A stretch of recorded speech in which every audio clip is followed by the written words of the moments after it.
Thomas Soto. Et Yves Tréhard. Bonjour Yves. Bonjour Thomas, bonjour à tous. Votre regard ce matin sur Emmanuel Macron est ce que vous appelez l'art risqué du contre-pied. Oui, personne ne voulait y croire, mais si, il va le faire quand même. Macron va prendre la parole devant les députés et les sénateurs réunis en congrès à Versailles lundi prochain, soit 24 heures seulement avant le discours de politique générale de son Premier ministre à l'Assemblée. Alors, mais ce que beaucoup vont interpréter comme une mauvaise façon faite à Édouard Philippe, et on entend beaucoup ça, ils n'auront pas tout à fait tort d'ailleurs. Ah bah ça y est, on y est. Voilà. Le fantasme éternel de tous les commentateurs de voir une guerre Élysée-Matignon. Ça a toujours existé. Mais est-ce qu'on peut pas dire, Yves, que les Français ont élu un type, voilà, c'est Emmanuel Macron, ça aurait pu être quelqu'un d'autre, un élu donc, chef de l'État, qui nomme un Premier ministre qui par définition est son N-1. Il y a un patron et il patronne, non? Vous avez entièrement raison. C'est pas des polémiques sur de le plan journalistes, ça? Constitutionnel, tout à fait raison. Simplement, il y a des, vous savez, il y a des grilles dans la prise de parole. Je suis pas sûr que ça soit très utile de prendre la parole tous les deux en même temps, quasiment. Je pense que ça brouille le message. D'accord. Ouais. Donc c'est aussi parce que là le geste de Macron, c'est quand même, ça correspond à son état d'esprit.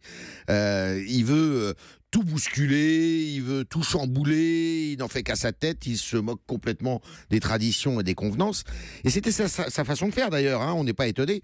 Avant, quand il était le ministre de Hollande, en campagne aussi, en se moquant comme d'une guigne des traditions, des usages, du clivage gauche-droite, donc il continue.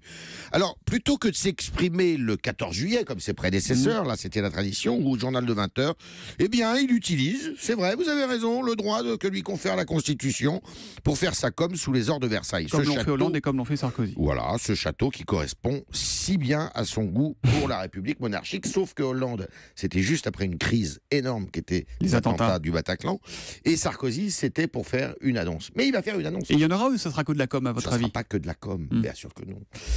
Non, puisque Macron devrait faire l'annonce de réformes institutionnelles importantes, la réduction du nombre de parlementaires, et ça ne va pas passer comme une lettre à la poste, introduction d'une dose de proportionnelle aux législatives, etc., etc. C'était inscrit dans son programme, c'est vrai, et le tout pourrait même être soumis à référendum. Et puis à l'Élysée, on précise que de toute manière, le discours, Thomas, je vous rassure, sera concocté en bonne entente avec Matignon pour éviter les répétitions. Mais tout de même, moi, c'est pas là qu'est le problème. C'est pas l'histoire qui prenne la parole avant. Moi, ce qui m'inquiète, c'est l'opportunité de cette date du 3 juillet et la précipitation du chef de l'État. Entre la réforme du Code du travail, les annonces sur l'école, la moralisation de la vie publique, tous les sujets qui concernent l'écologie, enfin j'en passe et des meilleurs, Macron devrait se méfier de ne pas trop charger la barque. Fatigués par un an de marathon électoral, les Français sont-ils disposés à vivre un pareil tourbillon de réformes ou de projets de réformes qui sont très sensibles et tous azimuts? Attention au syndrome Sarkozy, qui dès son entrée à l'Élysée avait fini par donner une image brouillonne de son action. Macron revendique une méthode, elle va devenir de moins en moins évidente s'il va tous azimuts. Voilà, après Sarkozy l'impétueux, vous voyez Macron l'impatient. Bah vous savez, Jean de La Fontaine, il avait tout dit, hein. Rien ne sert de courir, il faut partir à point. Et d'où est-ce La Fontaine? Merci beaucoup Yves Tréhard et à demain.